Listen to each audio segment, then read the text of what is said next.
Tonight's lecture is entitled Strange Fire, and it deals with the Holy Spirit. And in the world that we are living in today, the Holy Spirit seems to be very prominent in Christian worship. Leviticus chapter 10 verse 1, and Nadab and Abihu, the sons of Aaron, took either of them his censer and put fire therein and put incense thereon and offered strange fire before the Lord, which he commanded them not. You see, the Lord had kindled the fire himself, and the fire is an example of his Spirit dwelling amongst the people, but they didn't want to take from that fire. They took their own fire, and thus they were insinuating that they had the same capacity as the Holy Spirit. Matthew chapter 24 verse 3, and as he sat upon the Mount of Olives, the disciples came unto him privately, saying, Tell us, when shall these things be? And what shall be the sign of thy coming and of the end of the world? And Jesus answered and said unto them, Take heed that no man deceive you. So what is the greatest problem at the end of time? Deception. Deception is the greatest problem. And how deceptive will Satan be? So deceptive, says the Bible, that even the elect can be deceived. That's pretty deceptive. This is a major problem. Fire from heaven, and he does great wonders so that he makes fire come down from heaven on the earth in the sight of men, Revelation 13:13. That means that this Protestant nation, represented by the beast out of the earth, makes fire come down and thereby deceives men. Now, does the religious world, the Protestant religious world, lay claim to fire from heaven? Yes, it does. Fresh fire, miracle convention. Come and see what the Lord can do for you. Lord's gym, bench press this, the sin of the world. This is some of the advertisements that go out inviting people to these power religious movements. Personally, I think there is blasphemy in that one, but nevertheless. But you shall receive power after the Holy Ghost come upon you, Acts 1 verse 8. This power from the Holy Spirit was meant to equip the people to take the gospel to the world. In other words, this power was meant to serve others and not self. What if we could twist this thing round and there could be more power for self as a sign of acceptance with God? Would that be the same thing as this power? The Bible says, if you love me, keep my commandments, and I will pray the Father, and he shall give you another comforter, that he may abide with you forever, even the Spirit of truth. John 14:15-17. In other words, it seems as if the prerequisite to receiving this Spirit of God is a spirit of obedience. And a spirit of obedience implies a spirit of repentance, because we were all disobedient to God and need to come in line with God's requirements once again. We need to understand that it is God who cleanses us from all unrighteousness. We need to understand that it is Jesus who gives us life eternal. And we need to develop a spirit of gratefulness, which will induce us to keep his commandments, whereby he will empower us to preach his truth to others. That was nice. John chapter 3 verse 16, For God so loved the world that he gave his only begotten Son, that whosoever believeth in him should not perish, but have everlasting life. Can you see the centrality of the gospel? The gospel is to be Christ-centered. It must be Christ-centered and not self-centered. It means submission to Christ, not submission to self. But if we walk in the light, as he is in the light, we have fellowship one with another, and the blood of Jesus Christ, his Son, cleanses us from all sin. 1 John 1, verse 7. Walk in the light of Jesus.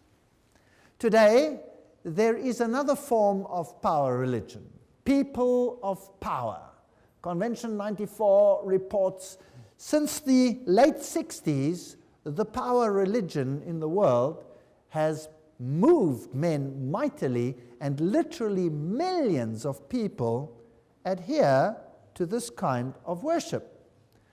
And so we find that charismatic renewal is the element of worship today. The Bible says that the Holy Spirit convicts of sin. And when he, that's the Holy Spirit, is come, he will convict the world of sin and of righteousness and of judgment. John 16, verse 8. In other words, if you truly receive the Spirit of God, it will lead you to trust only in Jesus Christ and upon his merits. Because you will realize that you are bankrupt, you have no right to anything, because we are all transgressors of God's requirements, and therefore it is only by the merits of Jesus that we can be saved. And the Holy Spirit will convict us of our need for Jesus. Though he were a son, yet learned he obedience by the things which he suffered, and being made perfect, he became the author of eternal salvation unto all them that obey him. Hebrews 5, 8, and 9. It's no good saying, I accept Jesus Christ as my Savior, but I'm not prepared to accept him as my King. If I accept him as my King, there will be a spirit of obedience. Not because I have to, but because I want to.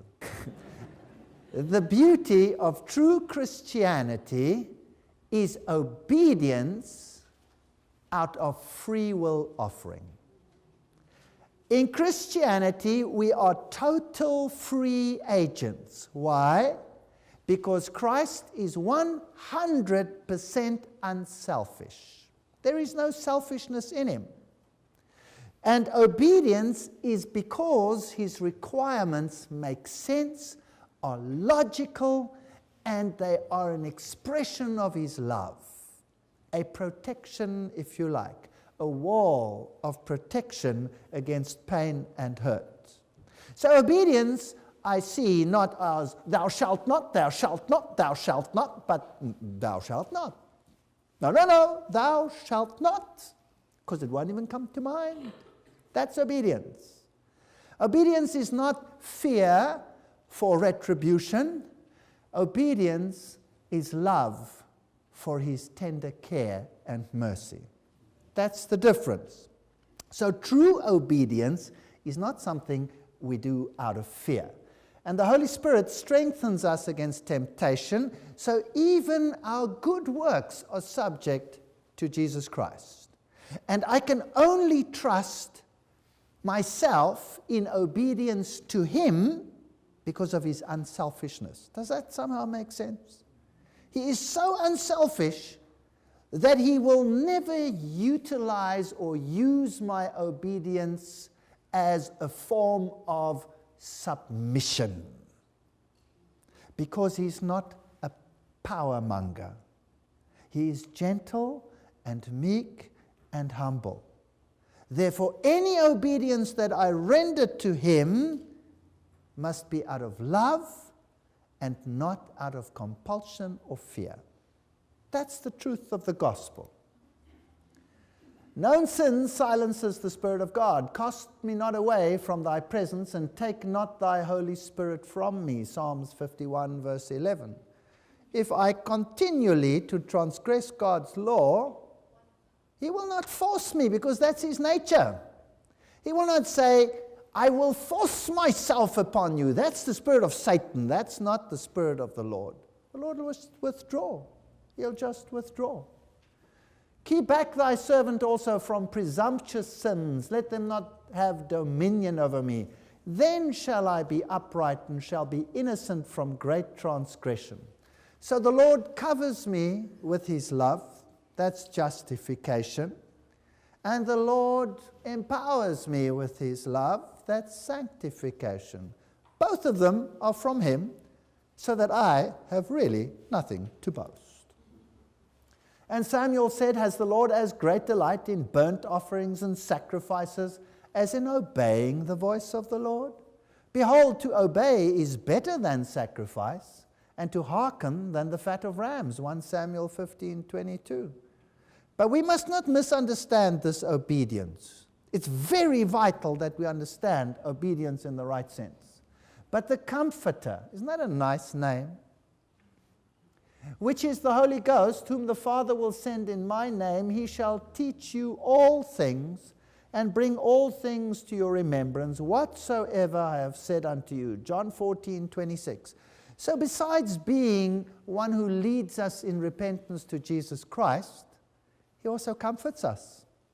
He also gives us hope. So in Jesus there is hope. And in Jesus we can be imprinted with those things which lift up and don't break down.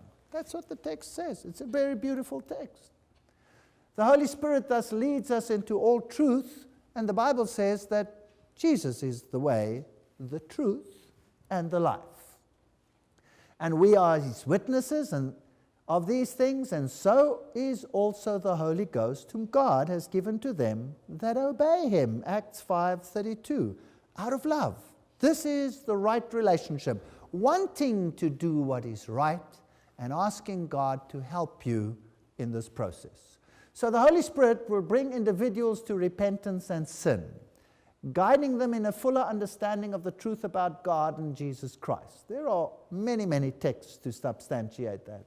Secondly, the fulfillment is to benefit those brought into the church by the gospel witness. So it is to empower people to spread the gospel and the good news and to live the life that Jesus would have us live. And the gift of tongues, for example, was communicated so that the gospel could be distributed in various languages. Acts 2 verse 2, each one heard him in his own language, te idia dialecto, in his own mother tongue. We see the tongues and prophecy are associated and thus serve to communicate the gospel.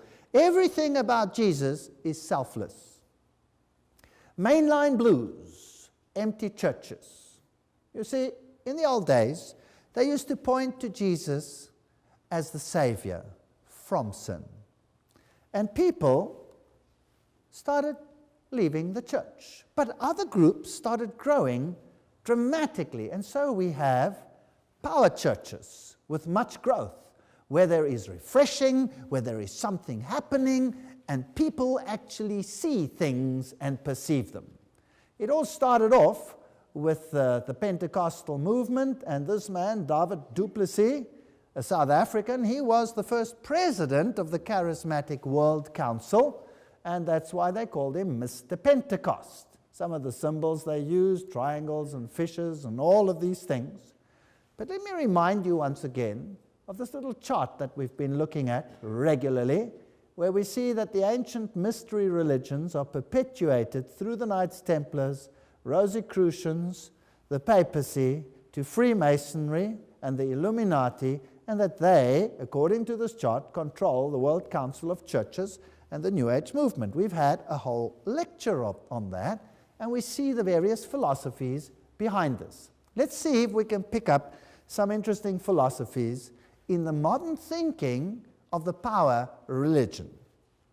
This is the book In His Presence by E.W. Kenyon. This was in the early movement of the charismatic movement, where this new doctrine started to become known. Let's see how they see things. To know that that defeat was administered to him by our substitute, talking about Jesus defeating Satan. So to know that that defeat was administered to him, Satan, by our substitute, Jesus, and set to our credit. That's very strange. So that in the records of the Supreme Court of the universe, we are the masters of Satan, that Satan recognizes that in the name of Jesus, we are his rulers. When the heart knows this, as the body knows heat and cold, then faith is unnecessary. Isn't there a shift of emphasis from Jesus to us here? We know that God himself put Satan and all his ability beneath our feet, and we are looked upon by the Father and by Satan as masters of the dominion of darkness. In his presence, page 92. Now, this is a book that was distributed widely under all the full gospel churches. The Bible says, for he must reign till he has put all enemies under his feet. Hebrews 2:6-9. What is man that you are mindful of him? You have put all things under his feet. Yes, that was the promise. But now we do not yet see all things put under him, but we see Jesus. One day, Jesus will rule also on this planet supreme. Romans 16:20, and the God of peace will crush Satan under your feet shortly. Not we will crush Satan under our feet. This is presumption. This is not biblical. He continues to say, we are taking Jesus' place. He came to destroy the works of adversary. We are completing the work that he began. Doesn't that give us tremendous power? Anything that we can do is nothing without Jesus. So who actually does any work around here? Who can overpower Satan? We are like whips compared to him. You are a victor. He made you one. Get used to it so you can play the part. He made us to sit with him in the heavenlies, so representatively, we are seated on the throne with God. That's interesting, because if I look at Revelation 3:21, it says, to him who overcomes, I will grant to sit with me on my throne, as I also overcame and sat with my Father on his throne. Isn't there some overcoming to be done before we can attain to this glory? So if the head is exalted, the body is exalted with it. So we are exalted. If he conquered all the forces of darkness and left them paralyzed and broken before he rose from the dead, it is as though we had accomplished that mighty work. Now, I believe we're going a little bit far here, don't you think? This is beyond gospel. That authority and that ability belongs to the believer. The recreated man is supernatural, he's Superman. My Bible says, he must increase, I must decrease. All power has been given unto him, and without him I can do nothing. That's the gospel. The two are obviously totally opposed to each other. Now, this is a book that has just come out. It's hot off the press. Die belofte van sy wederkoms, the promise of his return. And the authors are Dr. Lemmer Duplessis, and he's a professor in theology. He's one of the charismatic preachers. And Isaac Berger, he's the president of a huge charismatic church movement. Nico Landman, he's the federal president of all Pentecostal churches. Anton van Deventer, he is the moderator of the full evangelical church of God. These are the top people in the group. There they all are. You can have a look at them if you want to. And this is what they write on page 158. The old covenant was annulled with the betrayal of Jesus. Of Judas, sorry. But that is kind of strange. How could that be annulled with the betrayal of Judas? I thought the cross changed things. Those who still try to keep the law are not spiritually of age and have not yet received the Holy Spirit. I thought the Holy Spirit convicts of sin and righteousness, and the Spirit is given to those that obey God. But if the law is still read these days, it must be for people that are not of age, that is, for unbelievers. This is the only sense in which the law is still applicable today. Believers live through the Spirit and are not under the law, Galatians 5:25. Very confusing if you confuse the laws one with the other. Gets worse. Believers that try to keep the law are in slavery. But believers that live in the fullness of the new covenant are free. Therefore, it is dangerous for believers in the church period to be associated with the law. Churches that read the 10 Commandments on Sundays and in the assembly bring their members under the impression that they are still under the law and that they must try to keep the law. Christians who today try to keep the 10 Commandments hinder the work of the Holy Spirit and undermine the pure essence of the new covenant. That's very interesting. So it seems that we should rather go out and covet and steal and rape and commit adultery and murder and be miserably rude to our parents and dishonor God, then we become of age? Isn't that what it says? Does that make any sense? That makes no sense to me whatsoever. And these are the top people. These are the moderators and the presidents of the big churches. This is very strange indeed. Revelation 14:12, here's the patience of the saints. Here are they that keep the commandments of God and the faith of Jesus. Well, this text, whoever wrote this, obviously had a false spirit. No wonder they changed it in the new Bibles. The Toronto experience, what does that entail? Let's read about this. Toronto blessing to soften up Christians to accept the New Age. Benjamin Cream, do you remember him? The representative spokesman for Maitreya, the person who is representing Maitreya or the New Age Christ, was recently asked about the Toronto blessing. His response was that he thought the Toronto blessing was a good thing. It is, according to him, the method being used by his spiritual masters to soften up Christian fundamentalists to accept the New Age Christ when he appears. That's a fascinating statement and one worthy of note. So who are the great charismatic preachers in the world today, and where are we heading in the world? Well, this man over here, Rodney Howard Brown, he was known as the Holy Ghost bartender. Because, well, that's what they call them, because people used to get drunk on holy laughter. This man over here is Reinhard Bonke. Reinhard Bonke is a German preacher who preaches in Africa, and he preaches to millions at a time. He doesn't mess with small audiences. He has huge audiences of 2-3 million people at a time. So obviously they don't fit into a hall. He hires valleys. And they put speakers all the way down, and then he has healing sermons, which consist of screaming very loudly at Satan and saying, Satan, I curse you, I trample on you, I stamp upon you, I curse you, I stamp upon you, I curse you. And it goes on and on and on until everybody's healed. That's basically what it's about. Laughing in the Lord is another phenomenon which is quite common today. Unzip a heaven, Lord. Emotionalism, much screeching. And this is the work of the Holy Spirit. People have been falling over, laughing uncontrollably, rolling around drunk, crying deeply. We have been unable to stop some meetings because the people are praising God. Testimonies are numerous and varied. It's a giant party is taking place. 1 Corinthians 14:40, let all things be done decently and in order. This sounds kind of haphazard to me. What about speaking in tongues? And all these interesting things. If we look at a summary chart, slain in the spirit occurs in Kundalini Yoga.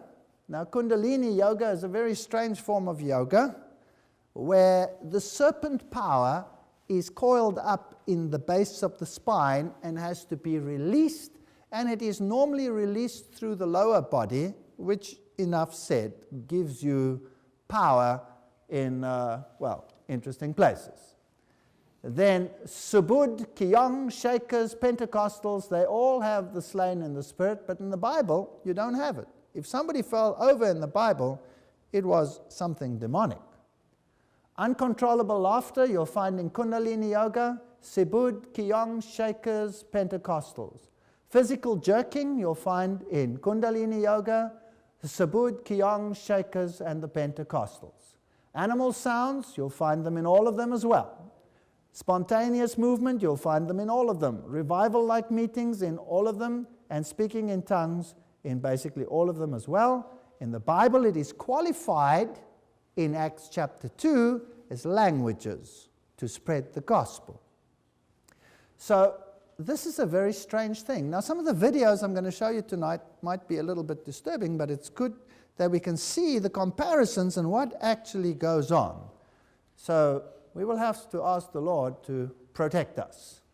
If we're looking here in the Eastern religions, where you have the hitting of the gongs, these are sun worship rituals, and they're very common, the form of worship that we have in the East. Here is Surya worship. Surya is also the one that travels through the sky on the 25th of December in his carriage, much like we celebrate Christmas.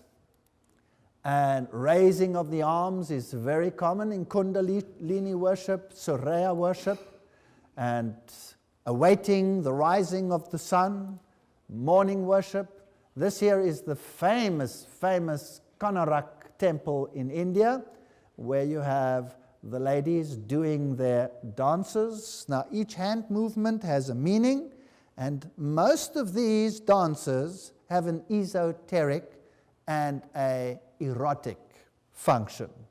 And they have to do with sexuality, and sometimes exceedingly perverse sexuality. The statues all around this temple are absolutely censorable. So there they are. You can have a look at them. I have had to draw a line through every single one of them because they are literally supersonically pornographic, because this is where the power comes from. It is the ancient old sex cult religion of Isis. Now, in Kundalini Yoga, what happens is you dance and move rhythmically to a very strong rhythm, and then the forces are pushed into the lower parts of the body, and once this happens, well, then you are open for a spirit that enters you and gives you this power. But it's a form of demonic possession. I don't even know whether I want to show this video, but I'll show it anyway. And those who don't want to look, close their eyes.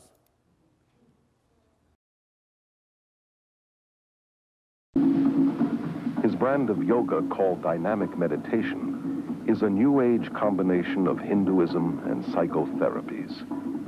This exercise, involving rigorous breathing and hyperventilation, is designed to arouse the serpent force called Kundalini, which the gurus believe lies coiled at the base of the spine.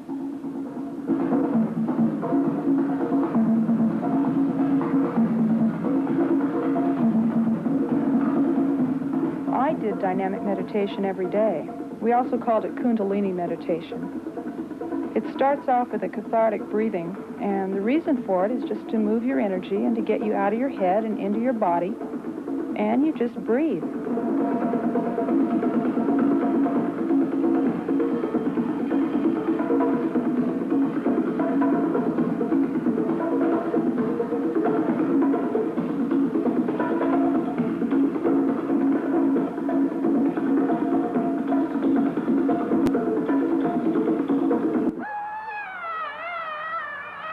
Threw a tantrum when you were a little kid.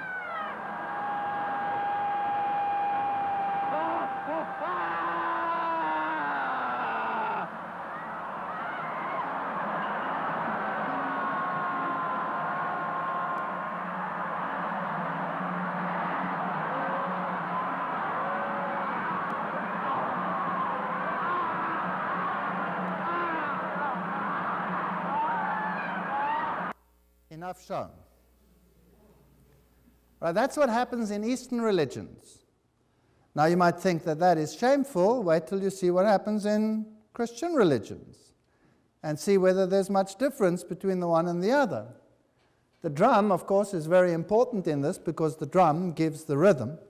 That's why in the sanctuary service in the Bible a drum was never permitted. The drum was used by the women when, and that was a hand drum, when the soldiers came back from war, and was used for joy and was not used in a worship setup. The drum in the African ritual is holy. It is worshipped like a god. The open hand is very important. It is put away. It is worshipped. Open hands into the sky are part and parcel of such worship. Now, Cardinal Joseph Suens, Templeton Prize recipient, we're always looking for the connections here. Remember that Vatican II, as we discussed in the previous lecture, said that after 1962, the services had to get livelier. There had to be movement of arms, gesticulation, bodily attitudes, exclamations, internal, external, all of those things had to take place. So Cardinal Suens was intensely involved with the charismatic movement and was chosen by Pope John the 23rd, who led the Vatican II Council, to be one of the chief architects of the Vatican II meetings. He served on all 4 of its major committees. Suens stated, "Since I have had this charismatic experience, my allegiance to the Holy Father as the Vicar of Christ in the world has been heightened and strengthened. My appreciation for Mary as the co-redemptress and mediatress of my salvation has been assured. My appreciation of the Mass as the sacrifice of Christ has now been heightened." So this spirit that gave him this charismatic experience, did it lead him to the Bible or did it lead him to the doctrines of Rome? Certainly didn't lead him to the Bible, and I don't believe that that was the spirit of truth. Suens also hosted and gave the opening speech at the Second World Conference on Religion and Peace. He received Pope Paul VI's blessing. Delegations were particularly impressed with the important role that religious unity will play in establishing the coming world government. A continual call was sounded for a new world order under Catholic leadership. The Louvain Declaration status, Buddhists, Christians, Confucius, Hindus, Jains, Jews, Muslims, Shintoists, Sikhs, Zoroastrians, and still others, we have sought here to listen to the spirit within our varied and venerable religious traditions. We appeal to the religious communities of the world to inculcate the attitude of planetary citizenship. So here we're talking about a unity of all these movements. The Temple of Understanding is a very interesting group, again, that is in the Cathedral of St. John the Divine. Does that ring a bell? Whenever we hear the St. John, my ears prick up. Where at one time a naked female Christ called Christa was hung on the cross. Now, the Temple of Understanding, they say, the purpose of the Temple of Understanding is the worldwide promotion of interfaith dialogue and education to achieve understanding and harmony among the people of the world's religions and beyond. The Temple of Understanding maintains a strong commitment to the integrity of each religion or faith, tradition, and believes that each can better remain true to itself by honoring the truths inherent in all traditions. That means everyone must accept what the other one teaches, irrespective of whether it is in harmony with what the Bible says or whether it is not in harmony with what the Bible says. Furthermore, organization affiliated to the United Nations, of course. In the fall of 1998, the Temple of Understanding newsletter explains, interfaith is most fundamentally respect. At the bottom line, it is respecting different traditions, different religions, different faiths. So maybe a slogan we can have is not conversion, but communion. Communion with compassion. Very interesting. Now, I have no problem respecting any religion. Freedom of choice. You're a free agent. You can belong to any religion that you want to. But don't force me to compromise mine to bring it in line with what everybody else is believing. That's not biblical and not according to what the Bible says. That's the bottom line. But no, the watchword is not conversion, but communion. So where are we shifting to? We're shifting from a God-based religion to a man-based religion. Alpha. One Christian researcher reveals. Now, what is alpha?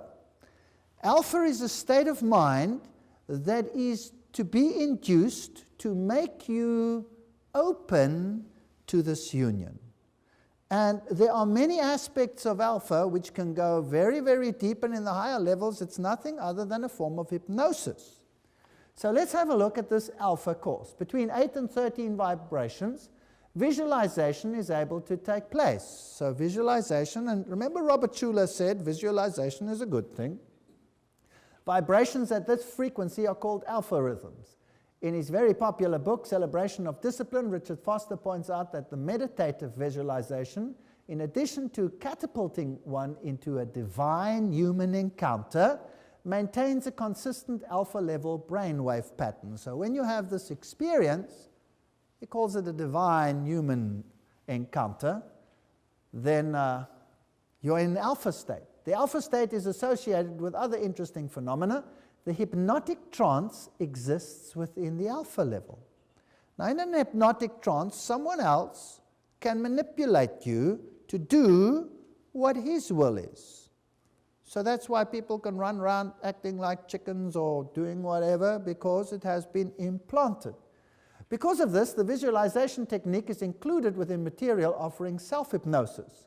The occult trances of Edgar Cayce are found within alpha. A truth serum drug, such as sodium pentothal, causes lapse into the alpha state. You can also open the way to alpha using other chemicals.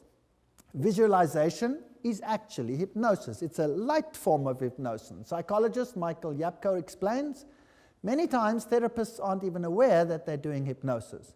They're doing what they call guided imagery, which is visualization, or guided meditation, which are all very mainstream hypnotic techniques. So now, would you like to have a style of worship where you are induced to believe that you're having an encounter and this satisfies a need? Or would you like to have a relationship with Jesus Christ? That is the question. Are we dealing with the human or are we dealing with the divine? So who are the alpha endorsers? Archbishop George Carey, he was the Archbishop of Canterbury. He was the leader of the Anglican Church. 700 of the world's leading evangelists attending Billy Graham's major conference, Amsterdam 2000 in August, attended official events where major presentations of the Alpha course were given top billing. So Billy Graham also enforces Alpha. At Billy Graham's Amsterdam meeting, George Carey said, "That's why I want to give a plug for one of your workshops tomorrow. Alpha's great success lies in its ability to take evangelism out of the church into the home and to bridge the gulf between church and community."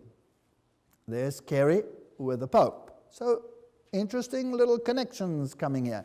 So Alpha you can take and put it into the home. So you need not necessarily have a full-scale Alpha in the church, but in subgroups you can induce this state by preparing the person, and then eventually he will be open to the Holy Spirit and be able to speak in tongues, and all these things can happen. Now, who are the endorsers of the Alpha course? Let's have a look at some of the names. Charles Colson, Bill Bright, Tony Campolo, Jack Hayford, Cardinal William A. Keeler, that's Archbishop of Baltimore, Richard Foster, Bill Hybels, very interesting man, and that's Willow Creek fame, Pat Robertson, Louis Palot, George Gallup, David Yonggi Cho, Billy Kim, Cedar, a frequent speaker at the Billy Graham School of Evangelism, Robert Schuller, what would you expect? Nothing else. Leighton Ford, that's Billy Graham's brother-in-law and former vice president of Billy Graham Evangelistic Association. All of these people enforce Alpha.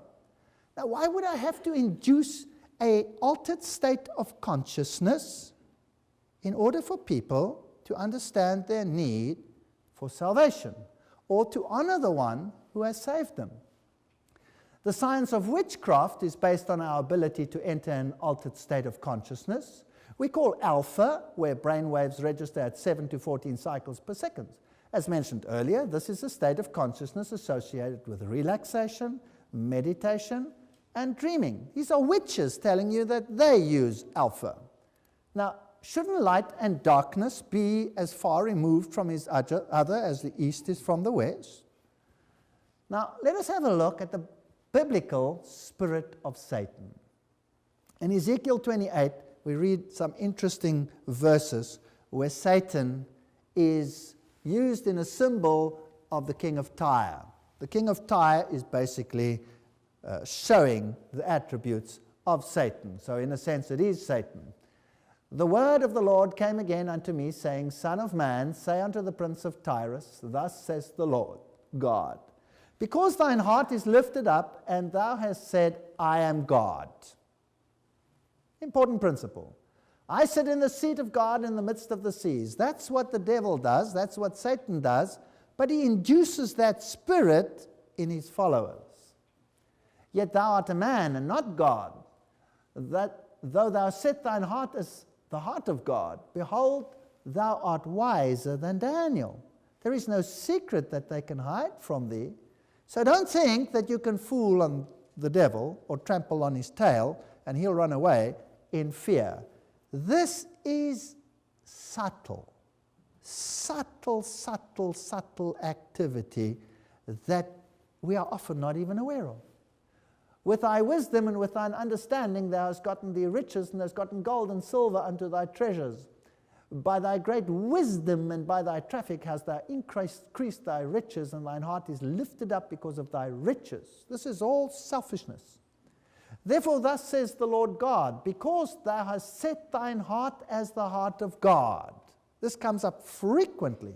Behold, therefore I will bring strangers upon thee, the terrible of the nations, and they shall draw the swords against the beauty of thy wisdom, and they shall defile thy brightness, and they shall bring thee down to the pit, and thou shalt die in the depths of them that are slain in the midst of the seas. Wilt thou yet say before him that slayeth thee, I am God? But thou shalt be a man, and no God, in the hand of him that slayeth thee. So this spirit of, I want to be like the Most High, is the spirit of Satan. Bottom line. Now let's go back to where the mega churches and their teaching come from. The man who started the mega church concept was none other than Robert Schuller. And Robert Schuller, remember, says in his book Self-Esteem, and we can pray, Our Father in heaven, honorable is our name. So he lifted himself up to the level of God. Robert Schuller, according to most sources out there in the world, books, web pages, I've just given one here, is a 33-degree Freemason, pastor of Crystal Cathedral and host of the popular Hour of Power television program. Now we've dealt with Freemasonry and what the high level believes. They believe that they are gods. Robert Schuller quotes from Self-Esteem. Notice now carefully. Classical theology has erred in its insistence that theology be God-centered and not man-centered. We had this quote before, but it's very relevant to our meeting tonight. So we need an emphasis from God-centered religion to man-centered religion. The church's problem is that it has had a God-centered theology for centuries when it needs a man-centered one. Isn't it strange that it seemed good enough for 6,000 years, but now at the end we need another one? It would be an insult to the integrity of any human being to call him a sinner, and Jesus knew his worth, his success fed his self-esteem, and then comes this terrible statement over here. But the crux of the matter is, let's shift from God-centered to man-centered, and he says, hallowed be our name. That's the spirit of? Thank you. That's the spirit of Satan. That's not the spirit of God speaking over there. Let's have a look at his own webpage. This is his, hourofpower.org. That's his own webpage. There he is, teaching pastors how to have a power church. 2004, Robert A. Schuller Institute. And here we have the dates. You're invited to discover a fantastic new dream for your church. Who else does he figure on his main webpage? Bill Hybels. That's very interesting. That's the man from Willow Creek. Is your church all God wants it to be? Send your pastors and lay church leaders to the 31st Robert H. Schuller Institute for Successful Church Leadership, which brings together the most prominent pastors who make faith come alive in some of the country's largest churches. And then he mentions two people on the front page of his webpage, when he is a 33-degree Freemason speaking the same spirit that Lucifer had. Like Bill Hybels, of Willow Creek Community Church, and Rick Warren of Saddleback Church, both graduates of the Institute. That's fascinating. I find that extremely interesting. Those are the two people that run the mega churches of the world. And we need to look into this issue a little bit more carefully, and then maybe we can see where the world is heading. May the Lord bless us as we do so.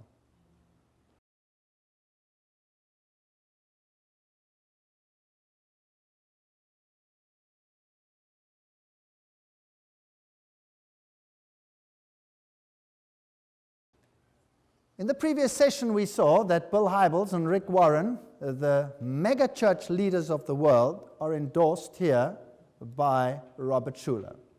Well, he actually goes further.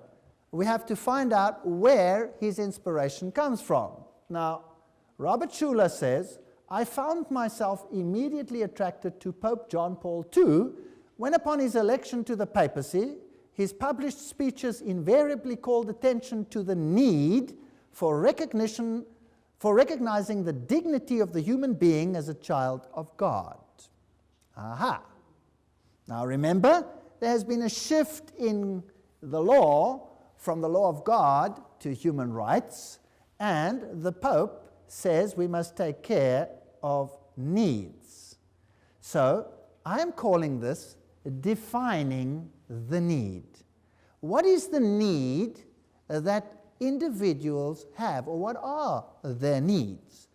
And Robert Schuller has found a perfect niche in this.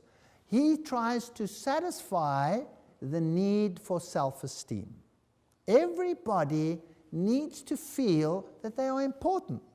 So if he can feed their self-esteem, then he is satisfying a need, something that people really want, and that fills up the churches. But the question is it bringing them the gospel of repentance and salvation in Jesus Christ? Yes or no? No. There's been a shift from God-centered to man-centered. And as we have said, Bill Hybels was on his webpage. So let's see where this man comes in. The man who inspired Bill Hybels. The one was Dr.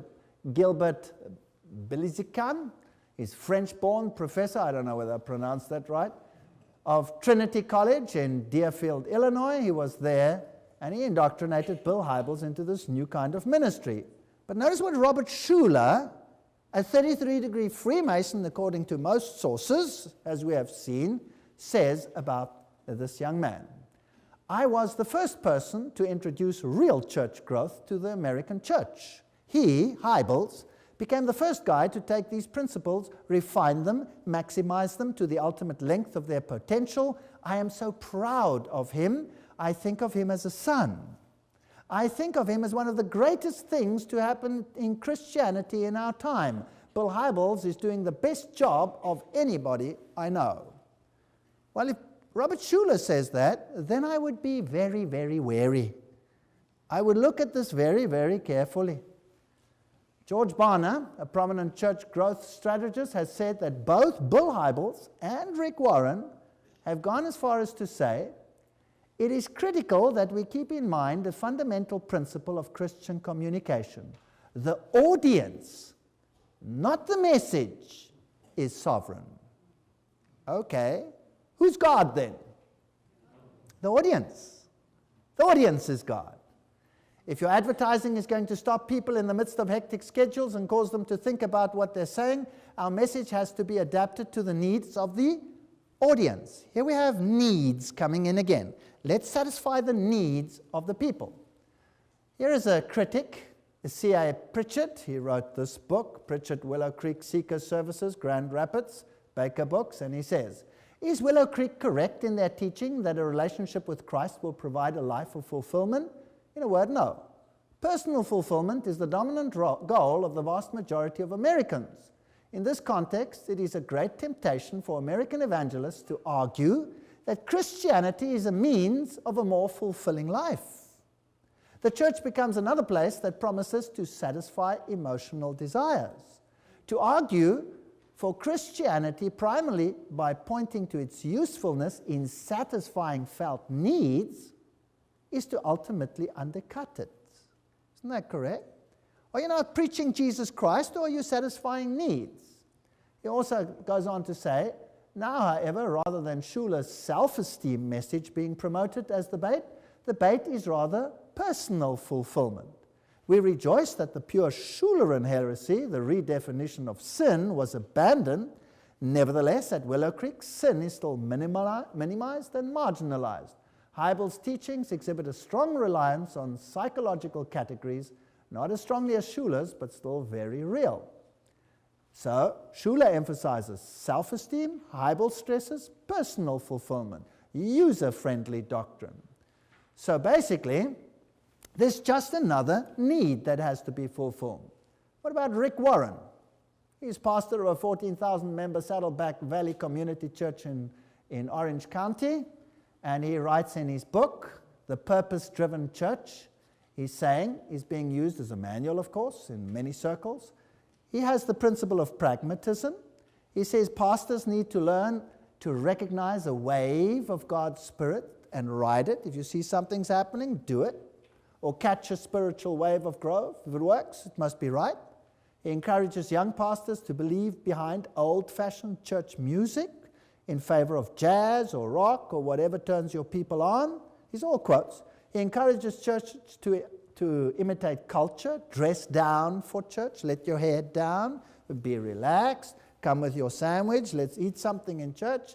Warren attempts to shelter himself from criticism on this issue. He says, never criticize what God is blessing, even though it may be a style of ministry that makes you uncomfortable. Who says God is behind this? Who says that? Rick Warren uses the very same methodology that Robert Schuller and Hybels uses. Not surprisingly, Schuller praises the book inside the front cover, and Hybels highlights the book on the Willow Creek internet. Warren spent 12 weeks going door to door surveying the needs of the people. Okay, so now you have a long list of needs. It's a poor community, they can't afford to fix their cars, so we're going to have a needs committee, and the mechanics in the area will come together and help the poor people. That satisfies a need. They get their cars fixed. So it's very useful to come to this church because you have a need that is satisfied. If you have marital problems, we'll have a marital group and we'll satisfy that need. If you have a problem coping with your lawn because you've got kids and all of this, maybe somebody can help and cut your lawn occasionally, and we'll have a lawn committee and that'll satisfy that need. And in the end, everybody is so busy satisfying needs that to heck with the gospel. Who needs that? We're all satisfied with our needs now. Is that Christianity? Isn't that the job of a social club? Isn't that the job of the government? What do we pay taxes for? Aren't we bringing government functions into the church, yes or no? Taking care of the needs of the underprivileged? That should be their function. I'm not saying that we as Christians shouldn't help the poor. Absolutely. I would never send a poor man away from my house without giving him something to eat or satisfying a need if I see it. But if that becomes my Christianity, and I satisfy needs from morning till night, then all I am doing is making that individual dependent upon whom? Upon me. Now what does that do to my self-esteem? It lifts it up because I am needed.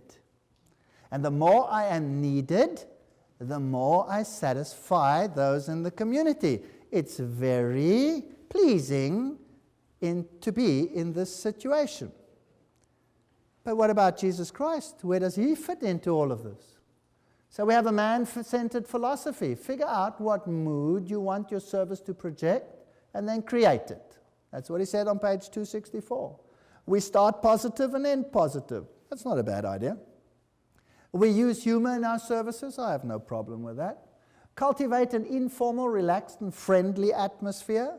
Well, I go to church to worship God. And God says he's an awesome God. Let all the world be reverent before him.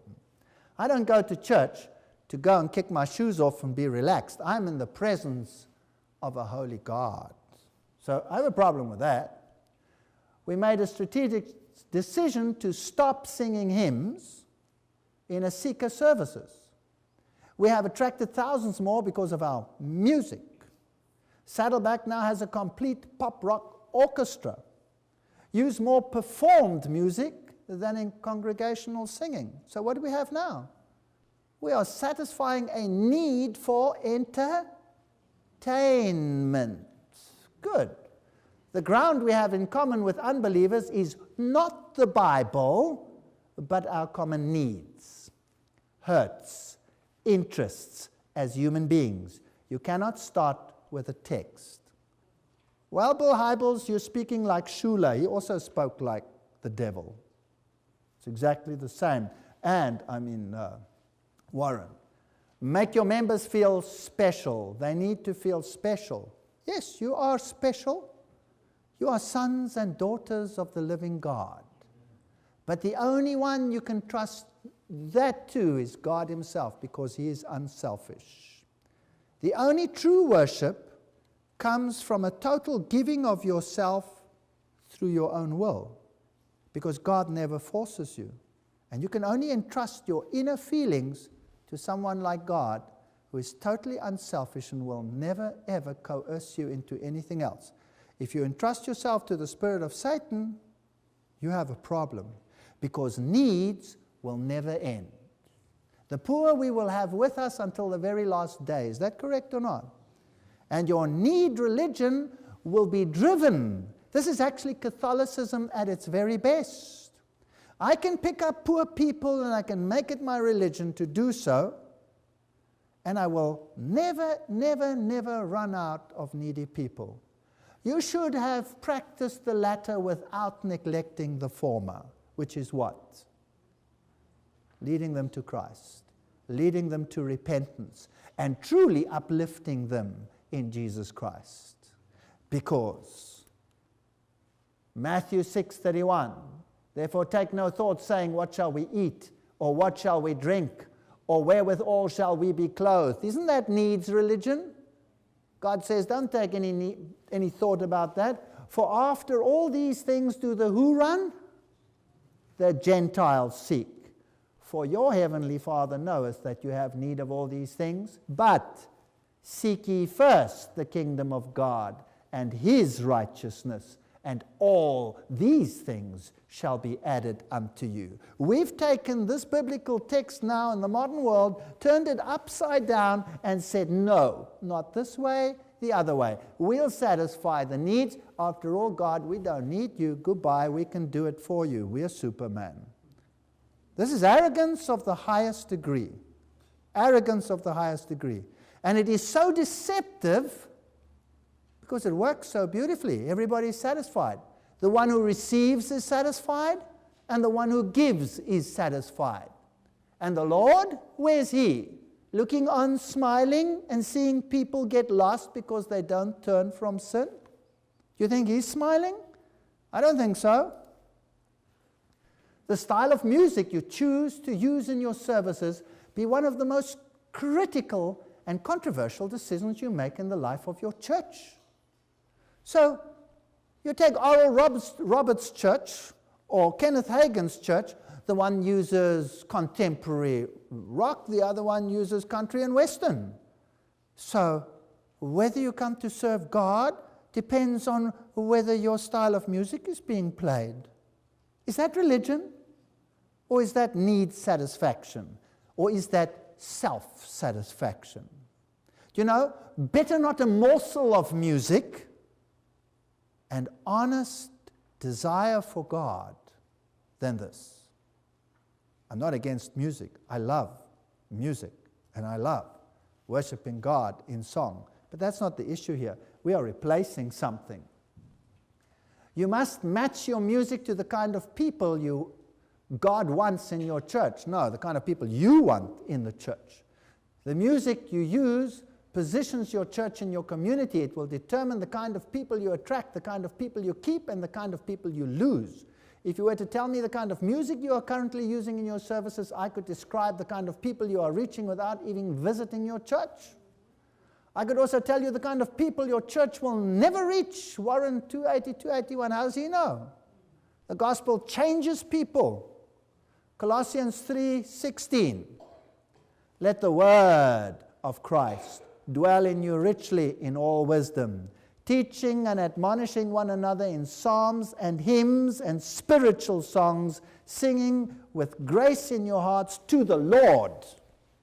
Not having your own thing there, this style or that style. You think putting Christian lyrics in it is going to change it? Not one iota. Let's talk about music. The non-neutrality of music is clearly recognized by musicians themselves. For example, Howard Hanson, famous composer and former head of the Eastman School of Music in Rochester, New York, said, music is made up of many ingredients, and according to the proportion of these components, it can be soothing, invigorating, ennobling, vulgarizing, philosophical, or orgiastic. That's pretty true. It has power for evil as well as for good. It's not neutral. So I don't care what Warren says. He says it doesn't matter what style you use as long as the lyrics are Christian. That's not biblical, and it's not even sensible. Defenders of the use of Christian rock music for worship and evangelism maintain that music is void of moral qualities.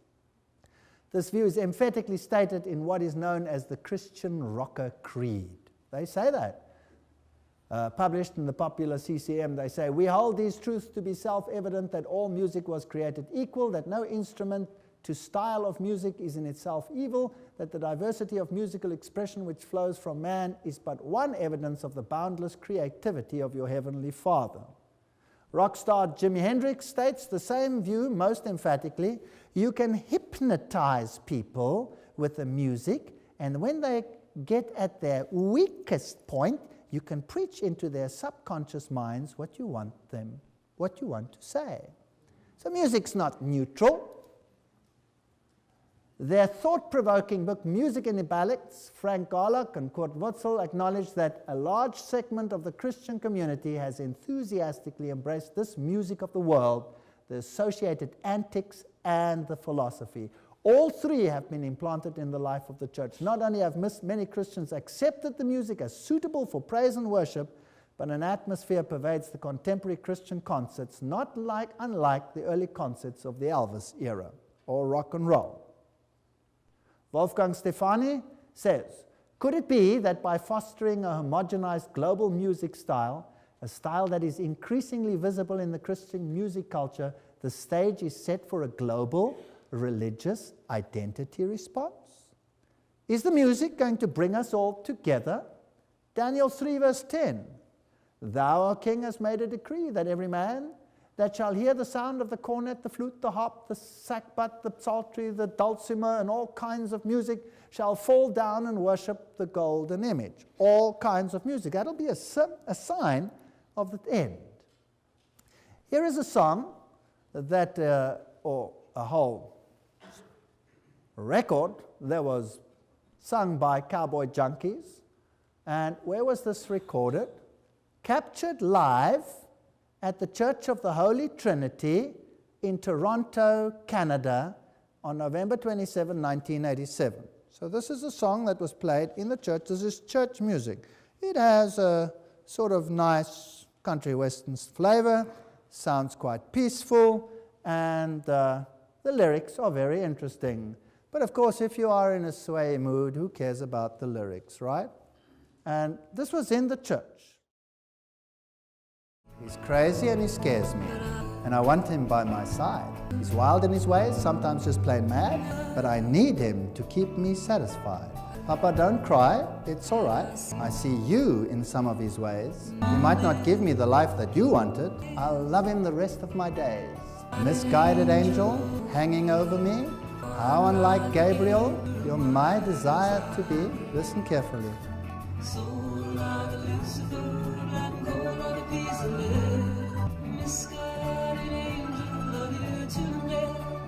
They're singing to Lucifer. They say they will love him till death. This is in the Church of Toronto, and they're so blatant that they don't even mind singing openly to Lucifer. This is Billy Graham and evangelism. You all know about him. Billy Graham musicians draw record crowds. in his 2002 campaign. Billy Graham, contemporary Christian musicians, drew a record crowd in the third night of the Metroplex mission. Estimated 82,000 people attended the event, which included a 30-minute message from Graham and musical performance by Jars of Clay, Kirk Franklin, DC Talk, ministry spokesman Larry Ross said. The audience included about 12,000 who watched the 2-hour event from a large television screen in the stadium parking lot. About 5,000 others were seated on the stadium floor. So for hours they sat and they listened actually to the music. Let's have a look at the bands that Billy Graham and the papacy and all the top evangelists use. Stephen Curtis Chapman, well, Graham used him in his June 2000 crusade in Nashville, Tennessee. Also featured groups like Jars of Clay, DC Talk, Kirk Franklin, Stephen Curtis Chapman. There he is. Interesting little hand signs. Kirk Franklin at Graham St. Louis crusade held so-and-so. Once again, we find musical guests include Michael W. Smith, Charlie Daniels Band, Kirk Franklin, DC Talk, C.C. Winans, all of those bands. Michael W. Smith, let's talk about him. He's such a famous singer today in Christian circles. If you look at his album over there, you'll have those sunrise flashing out there. Smith was using marijuana, LSD, cocaine at the same time as he was penning gospel songs. There's the quotes. Everything is under quotes. Nothing here is hearsay. Here are his records. There he's using rune writing. Now that's used by Satanists, by the way. Smith even has occultic runic symbols on his record album, and the flip side has Smith's name written backwards, which is an occult way. Writing reversal is satanic principle. Master Satanist Alan Crowley taught his disciples to walk backwards, talk backwards, think backwards, speak backwards, write backwards, and even listen to phonograph records backwards to gain insight into the future.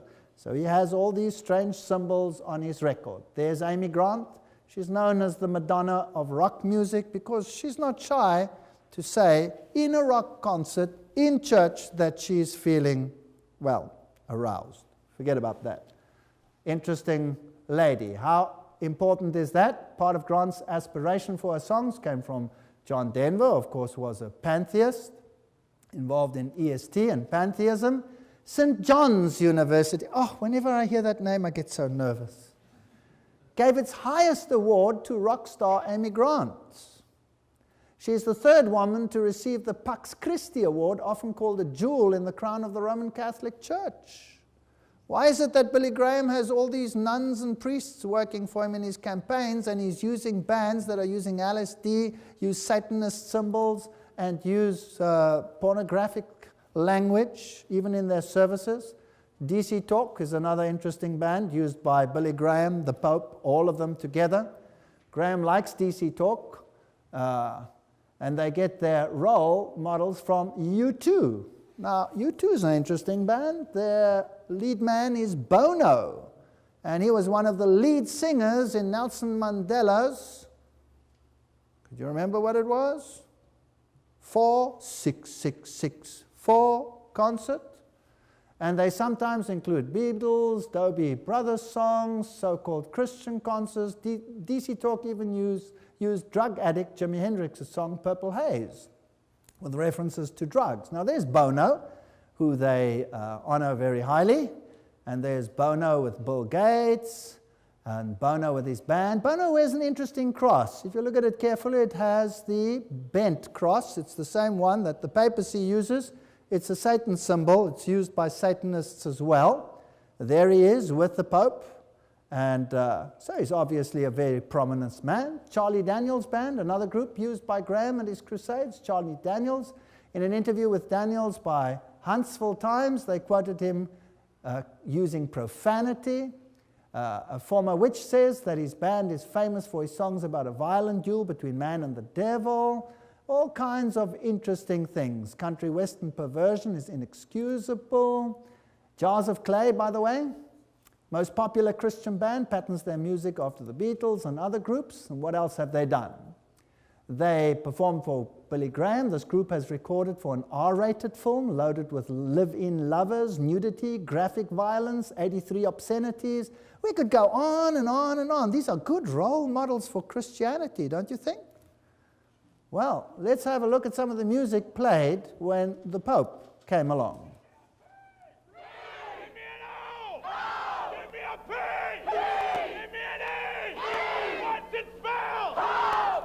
It's a once-in-a-lifetime experience to see the Pope, so I figured I'd better get out here, and if I have my chance to do it. It's pretty exciting. It's a neat atmosphere with everybody gathering around to see such a world leader. It's a very special day for St. Louis, I think. He's on his way.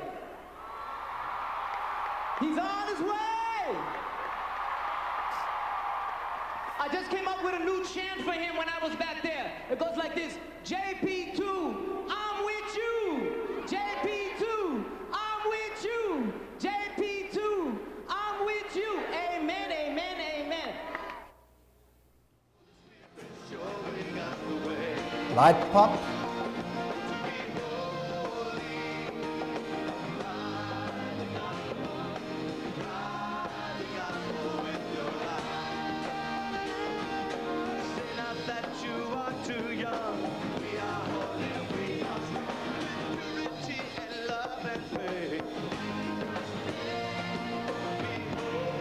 Who's holy? The Pope? Now, what's the next band? DC Talk? He's supernatural.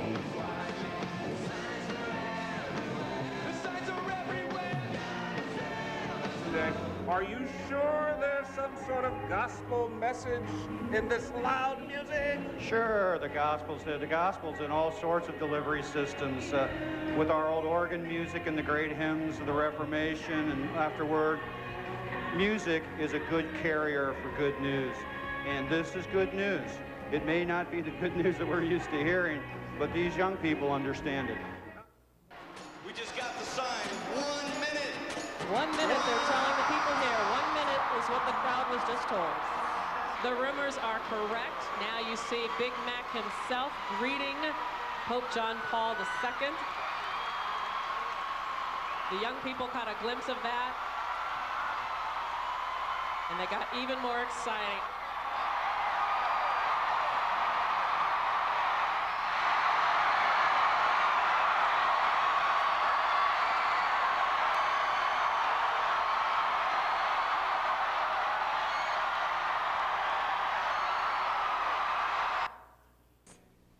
The message is a simple one. Holy Father, the young people of America love you.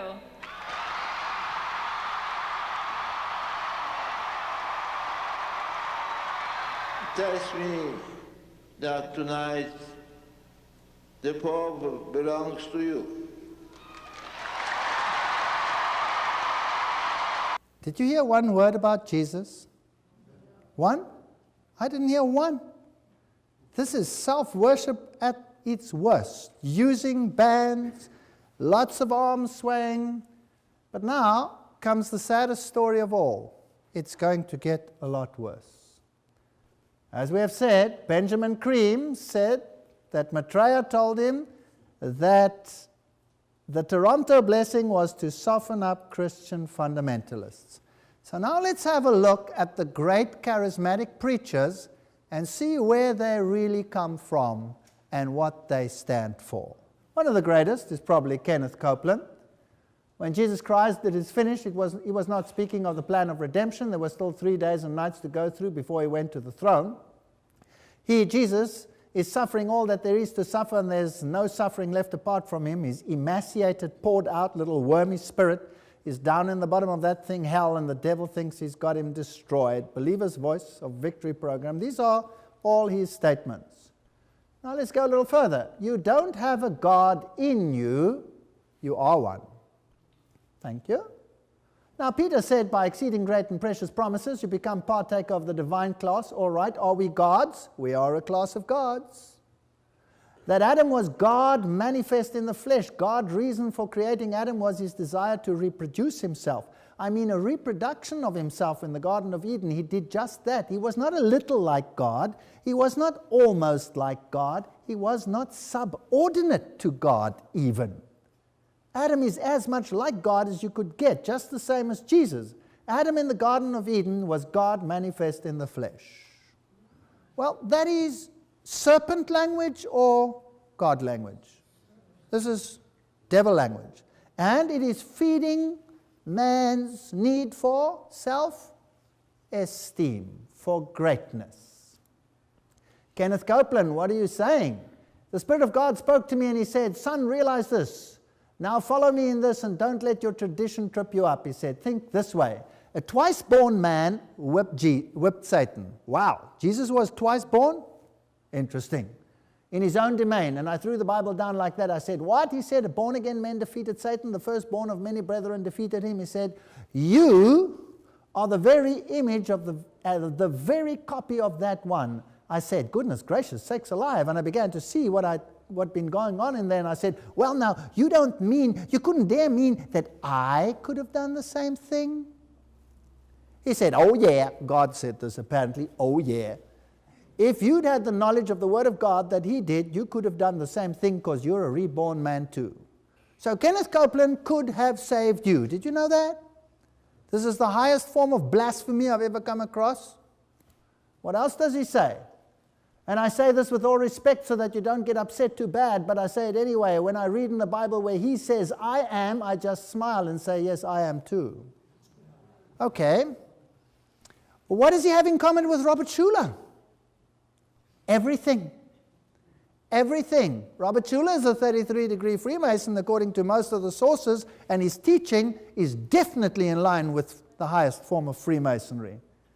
And if you look at Kenneth Copeland Ministries, what are the symbols that he's using? What's that? A compass and a set square. Do you think it's there by chance? I don't think so. I think this man is a Luciferian masquerading in robes of righteousness, deceiving millions. That's what he's doing. As is Robert Schuller. As it seems are all the others. God's on the outside looking in. He doesn't have any legal entry into the earth. The thing doesn't belong to him. Wow. I don't even want to read the rest. It irritates me.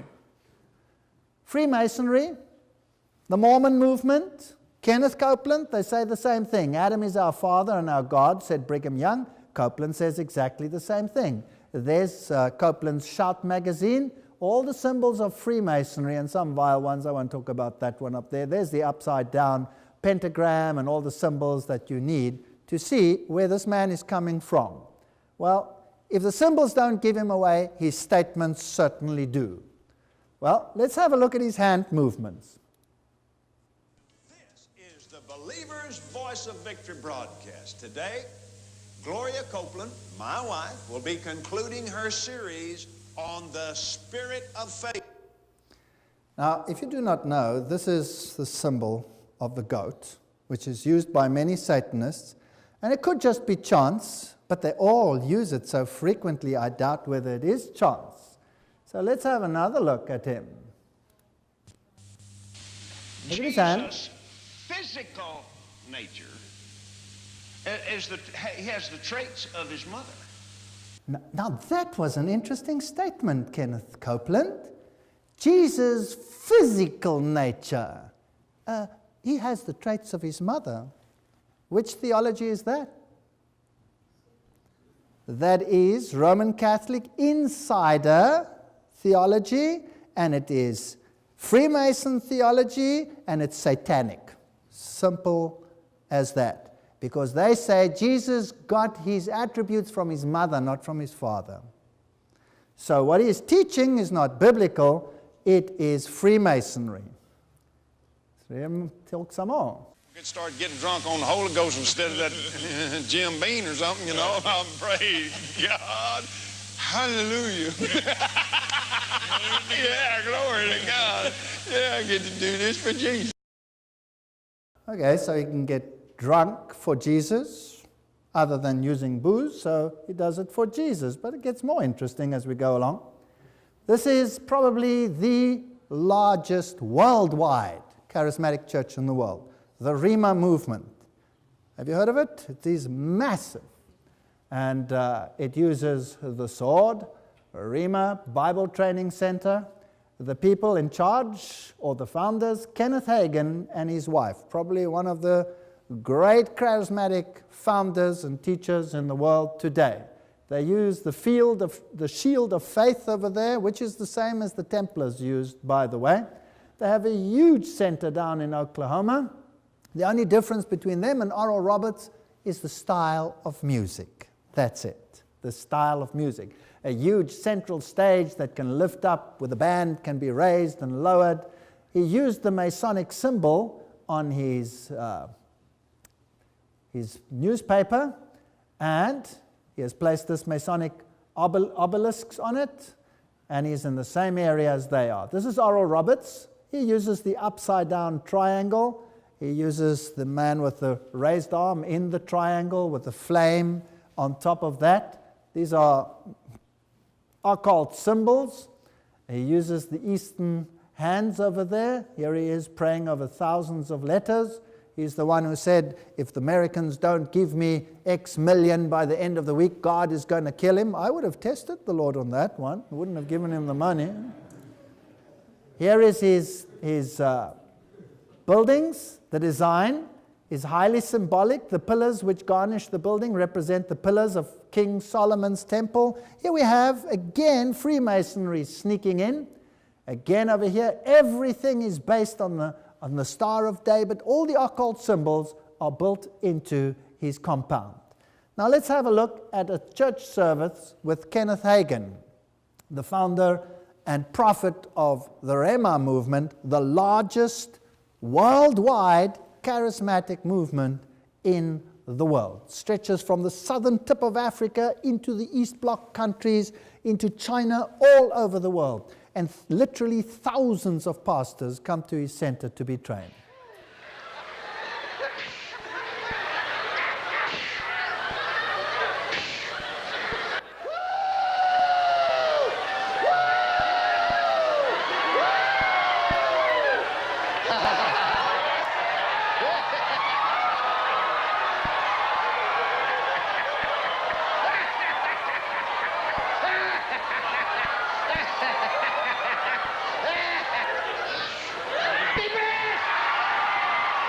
That's Kenneth Copeland, by the way.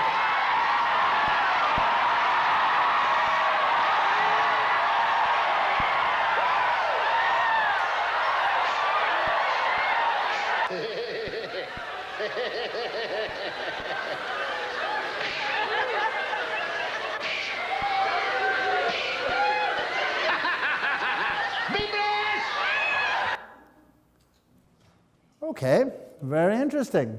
Let's have a look at just one little bit more. There's something else I want to show you.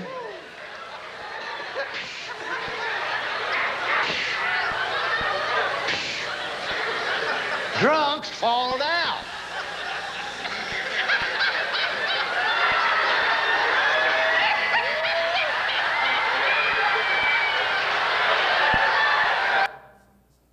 Well, in the end, they joke around just like they did in the Eastern one. Here's another famous evangelist television preacher, Jesse Duplantis. Let's have a look at him. To attack me. I do know when I start doing things for God in a big way, like buying more television time, building. Did you see his hand movement? Okay. Let's carry on. Hidden channels of communication. God had prepared that man to meet us so we could be a blessing to him. Okay, that man. I wonder who that man is. Could you enlighten us, Jesse Duplantis? Thinks that no one will pick this up. Listen for the words, go and F Satan. I love you. She gets so frustrated. I love you. She gets so frustrated. I love you. All right, very well hidden. You can't hear a thing just about. If you really slow down and have a studio and listen, you can actually see he's hiding the name Satan in a so-called speaking in tongues. We'll get a little bit better one, and then do it again. It says the words, I'm with Satan. Was a reciter of Lauren's words. I want to tell you something. Was a reciter of Lauren's words. I want to tell you something. Did you hear it? I'm with Satan, and he makes that sign.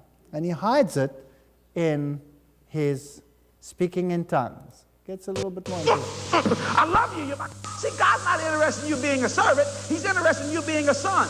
But when you become a son, you're a son that serves. See? Did you hear it? But when you become a son, you're a son that serves. See? That's very interesting. So who are these people that make satanic signs and command millions and millions of dollars to preach the gospel? And Kenneth Copeland, with his Freemason signs that says we are all gods, is a friend with Kenneth Hagin, is a friend with Oral Roberts, is a friend with Robert Schuller, is a friend with Bill Hybels, is a friend with this one, friends of the... Don't birds of a feather flock together? And where do they get the money to command all these things? This is one of the greatest televangelists of all time.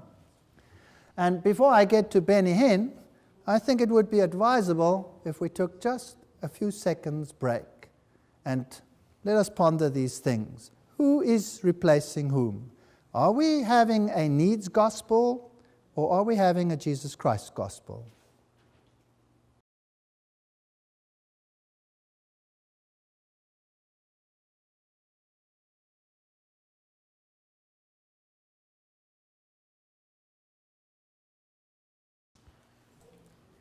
I want to talk about Benny Hinn. Here is Benny Hinn, probably one of the great televangelists. Now, he's a faith healer. He has identified a certain need, man's need for healing. And he's going to supply that need. His philosophy is, he says, quote, "Don't tell me you have Jesus. You are everything he was and everything he is and ever shall be. Don't say I have. Say, I am, I am, I am, I am, and I am." That's the same as Robert Schuller said. In other words, this man is saying he's God. And this person is dressed in white and is going to present this kind of gospel. Does he say we are little gods? What anointed means Christ. In a sense, we are little gods, then, aren't we? Well, it was very short. He says, yes, we are little gods. Now, the Bible says, bless them that curse you. In the beginning of this video, you will hear Kenneth Copeland saying that those who go against his ministry die, and many of them have got cancer. And then we'll watch how Benny Hinn reacts to those who oppose his ministry. An early grave because of it, and there's more than one of them got cancer. Yes, Lord, I'll do it. I place a curse on every man and every woman that will stretch his hand against this anointing. I curse that man who dares to speak a word against this ministry.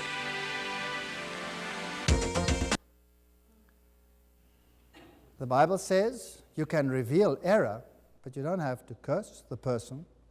I wouldn't dare to do that. Kenneth Copeland, Kenneth Hagin, Benny Hinn, all of them claim to have spoken to Jesus down here. It was as though someone plugged me into electricity. My entire body was numb under this awesome feeling of power. And suddenly, a few feet from me, I saw the Lord. He was 6 feet something tall, maybe 6'2", 6'3". Long hair, brown, light brown hair. His eyes, I'll never forget his eyes. They looked right through me. In the morning, I woke up and told my mom, I said, "Mom, last night I saw Jesus." And Mom looked at me and she said, "Well, then you must be a saint." Okay, he saw Jesus. Jesus appeared to him, as to the others. Now, you can see Jesus in a vision. You can have a vision and be taken up and see Jesus. But Jesus coming down to this earth and appearing to you is not biblical. It's spiritism. Why? Because the Bible says, "I go to prepare a place for you, and I will come again to take you to be where I am also, In the meantime, I'll send you what? The Comforter, and He will be with you until Jesus comes again. So if someone says he saw Jesus here or there or wherever, it's spiritism. And Jesus warned, do not believe them when they say he was here or he was there or wherever in the inner room. It's not true. So that is spiritism.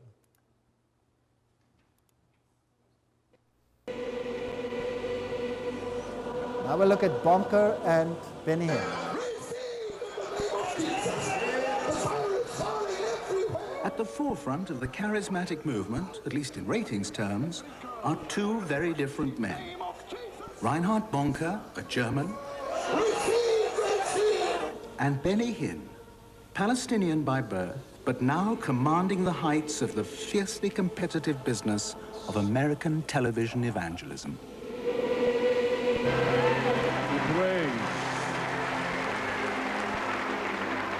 All things are possible to him that believeth. All things are possible to him that believeth. All things.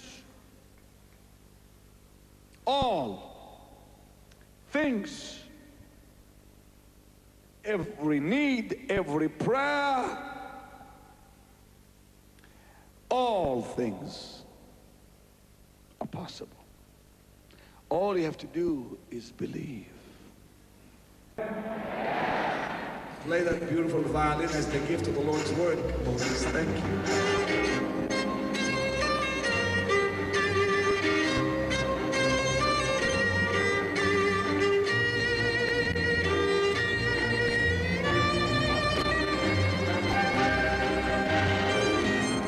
Substance. What's happened to the man? 10 years ago, Pastor, he had a logging accident. The power of God came upon him tonight. James McCracken. Left his body. He could not walk. Sadly, James's condition has deteriorated since Portland. Movement is now so painful, he can no longer dress himself.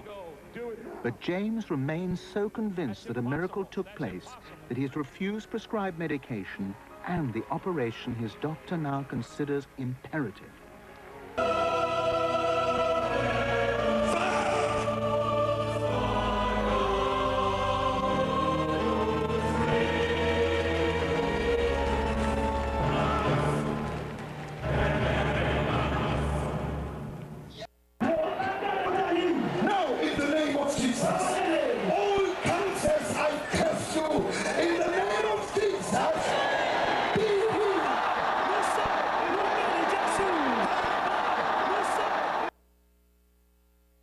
See? What was he catering to? Did you see those poor people sitting there, sick, being ministered to, getting their drips? What is their hope? To be healed. He's catering to a need. He has identified a need for health and healing. And he has deceived these people that he is the one who's going to supply the need. And the people believe the delusion, and God is not in it. Because here is another spirit, as we will see in a moment. This was Mesmer, when he mesmerized this woman. This is Benny Hinn, when he mesmerizes this woman. In an interview, he was asked whether what he does is hypnosis, and he was confronted when they said to him, what you are doing is hypnosis, and the top hypnotists say that you are very good at hypnosis. Notice what he does when the people get slain in the spirit. The anointing. To personal charisma and well-tried techniques of crowd manipulation, Benny Hinn adds another dramatic ingredient. Actually, it's an old hypnotist trick, and it's been around for hundreds of years. Fire on the choir. Fire. Notice this one. She first looks where she's going to fall. You must let every guard down. First, there's the classic hypnotic induction. You will not protect even your emotions anymore. you become completely open. Because the anointing demands that every part of you be open. And at those moments, you are extremely fragile and extremely sensitive. We showed the footage to a professional hypnotist, and he said, and I quote, "This is something we do every day, and Mr. Hinn is a real professional." Well, I would react by simply saying that these manifestations do happen. Yet, at the same time, the real, the divine, is still there. He didn't deny it. Now, let's go a little step further and listen to this.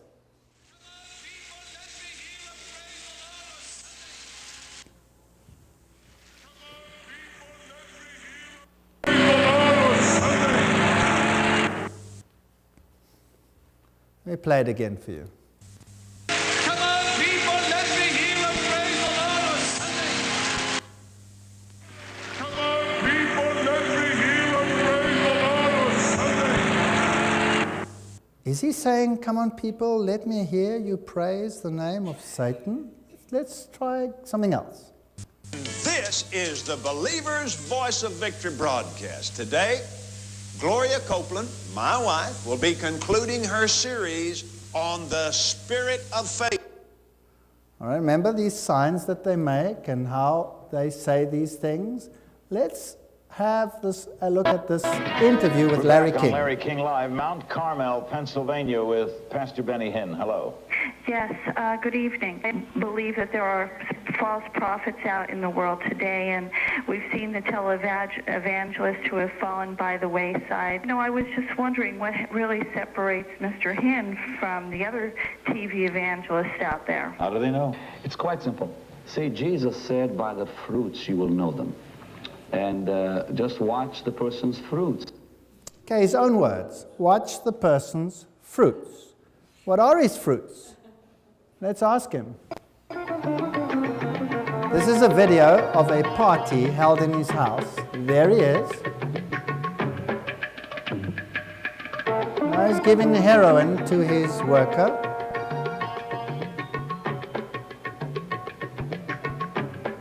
This man dies that night of an overdose of heroin.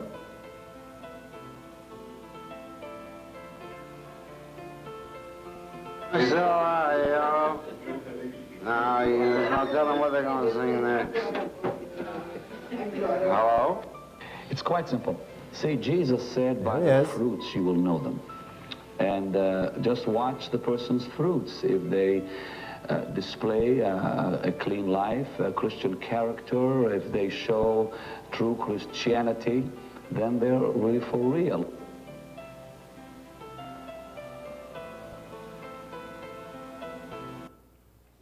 It's interesting.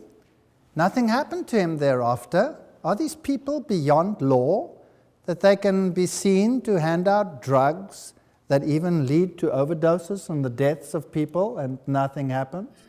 What else does he do? And a man was raised from the dead on the platform. That's a fact, people. I was in Ghana recently, preaching one night. They brought a man. And this man was put on the platform, and he was dead. The man was dead. And it was a very scary thing. Now, I saw his body being picked up, from hand to hand, and to put him on the stage behind my back. The man was getting up and moving. Oh my, oh my. Do you literally believe that someone has been resurrected on the program? I have not seen it. In that one case, we did hear about it. So in the one story, he says, I saw it, I watched it, and when cornered, he says, sorry, I didn't see it, I just heard about it. What about healings? Correct you for the last time. I do not say to the individual, you're healed. They're telling me they've been healed. Ferguson, you are healed by the power of God. So he's lying. One more thing, this is his wife. If your engine is not revving up, you know what you need?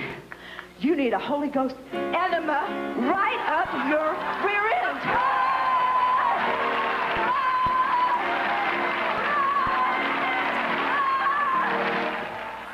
Did you hear what she said?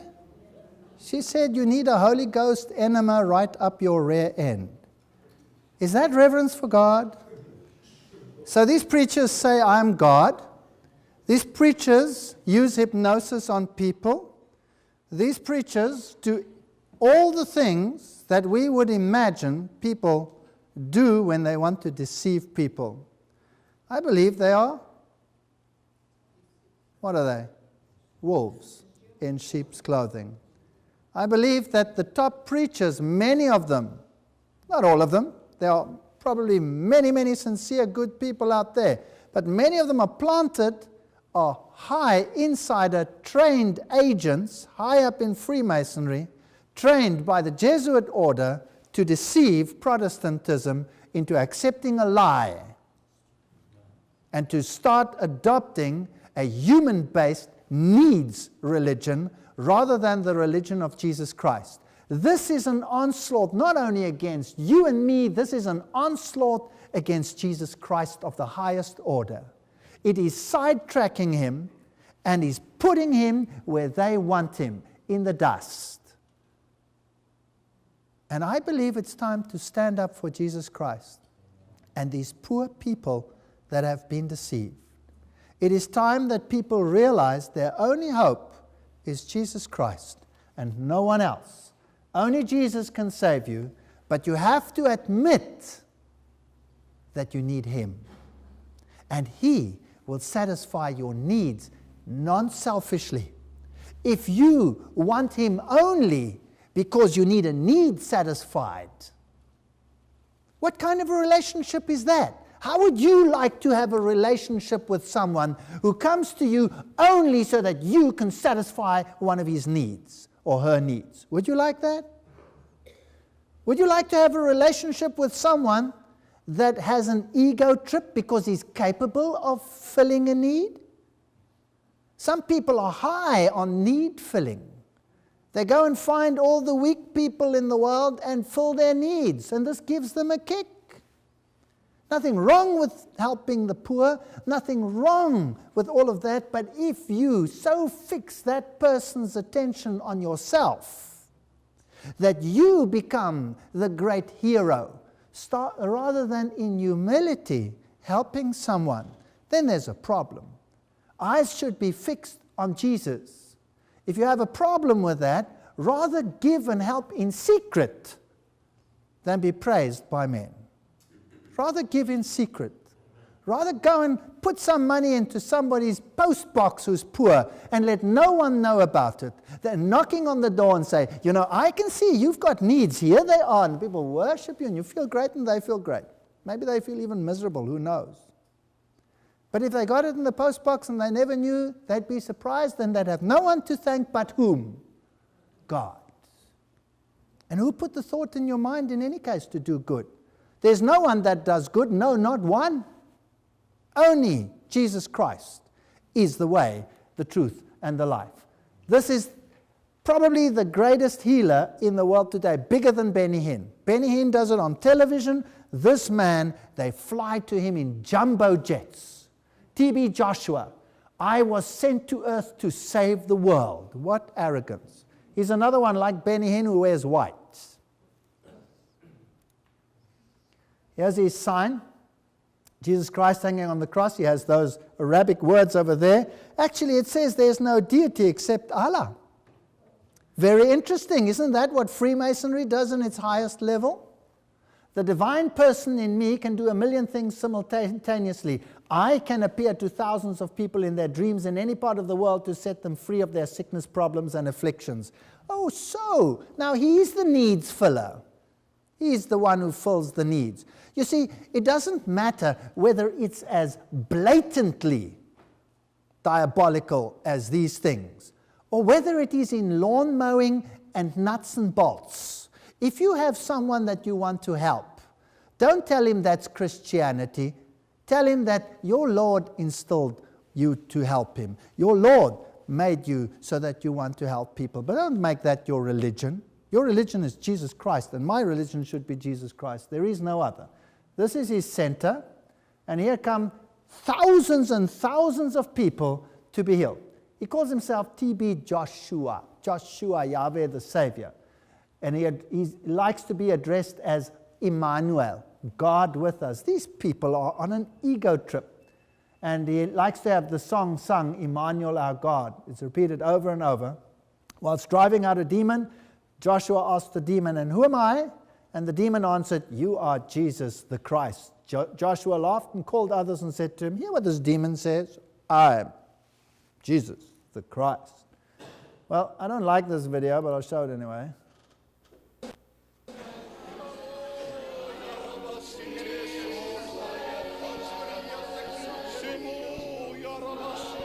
Speaking in tongues in the background. This is a charismatic preacher, a very prominent one. He brings whole plane loads to TB Joshua.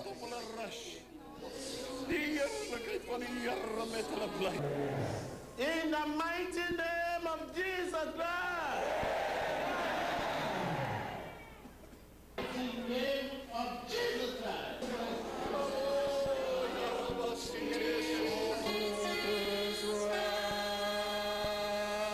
It is happening already.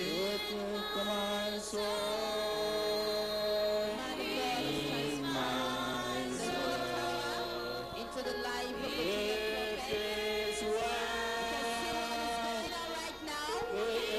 This woman supposedly never walked in her life.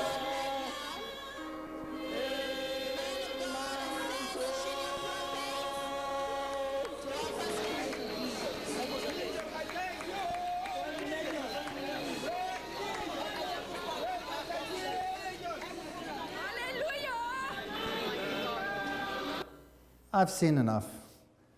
Did you see how she walked? Like this. What happened when Jesus healed someone? He jumped up and jumped for joy, and he was fully healed. This is deception of the highest order. 2 Thessalonians chapter 9, verse 11 reads, the coming of the lawless one will be in accordance with the work of Satan, displayed in all kinds of counterfeit miracles, signs, and wonders, and in every sort of evil that deceives those that are perishing. They perish because they refuse to love the truth and so be saved.